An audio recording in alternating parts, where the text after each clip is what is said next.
Hai, saya Quina. Halo, aku Abu. Hai, aku Akila. Hai, aku Wilhel. Saya Luis Marsal Kasibdana. Halo, nama saya Teresia Zenipita Kutagal. Halo, nama saya Julius Wiogo Iskandar. Halo semuanya, selamat datang di video presentasi kelompok kami. Hari ini kami akan membahas satu topik yang sangat krusial bagi masa depan kita, yaitu soft skills dalam bentuk kecerdasan emosional. Nah teman-teman, di dunia yang serba digital ini, hard skills mungkin bisa membawa kita ke depan pintu wawancara, tapi soft skills lah yang akan bisa membuat kita bertahan dan sukses di dalam ruangan tersebut. Soft skills adalah kemampuan interpersonal yang membuat kita bisa bekerja sama dan beradaptasi. Salah satu fondasi terpentingnya adalah kecerdasan emosional. Kalau bicara soal kecerdasan emosional atau AI, kita harus merujuk pada Daniel Goleman. Beliau menekankan bahwa sukses itu 80% ditentukan oleh AI, bukan cuma IQ.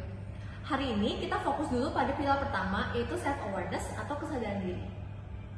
Ada 3 komponen kunci yang perlu kita pahami di sini. Yang pertama, emotional self-awareness, kemampuan mengenali emosi, apa yang sedang kita rasakan dan mengapa itu muncul. Kemudian yang kedua, accurate self-assessment, mengetahui kelebihan dan kekurangan kita secara jujur, tidak merasa paling hebat, tapi dia juga merasa paling rendah. Dan yang ketiga, yaitu self-confidence, rasa percaya diri yang lahir karena kita paham kemampuan diri kita sendiri.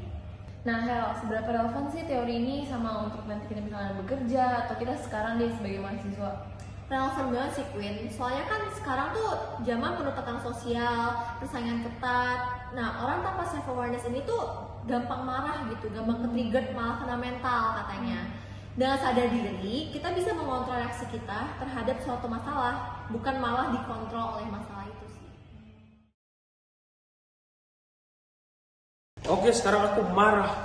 Tapi kalau aku marah sekarang, nanti kita semua makin panik. Akila juga makin panik walaupun jantungku sudah berdebar-debar. Aku ingin teriak, tapi aku tidak bisa benar-benar memarahkan Akila. Oke, Kil, sebenarnya gue marah. Tapi gue tahu kalau gue marah, gue kesel gak akan balikin file itu. Gimana kalau kita bikin lagi ulang, kita masih ada waktu 10 menit, lu masih ingat poin-poinnya kan? Oke Bu. Tapi lu sanggup kan? Sanggup Bu. Sanggup? Iya, makasih kita ya. buat aja. Udah gak marah ya. Gue kerjain bagian slide 1 sama 5 nih. Makasih ya Bu. Yang lu buat semua ya. Siap Bu. Terima kasih.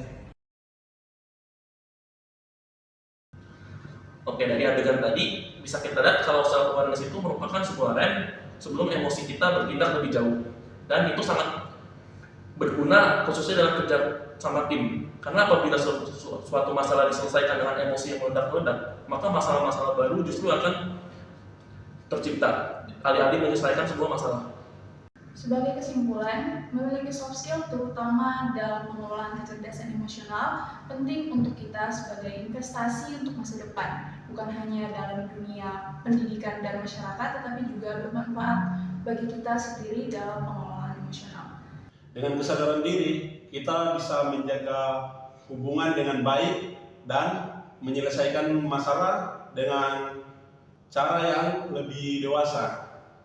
Demikian presentasi dari kelompok 2. Saya Teresia, Quina, Akila, Wilhel, Abu, Julius, dan Lius pamit undur diri. Terima kasih.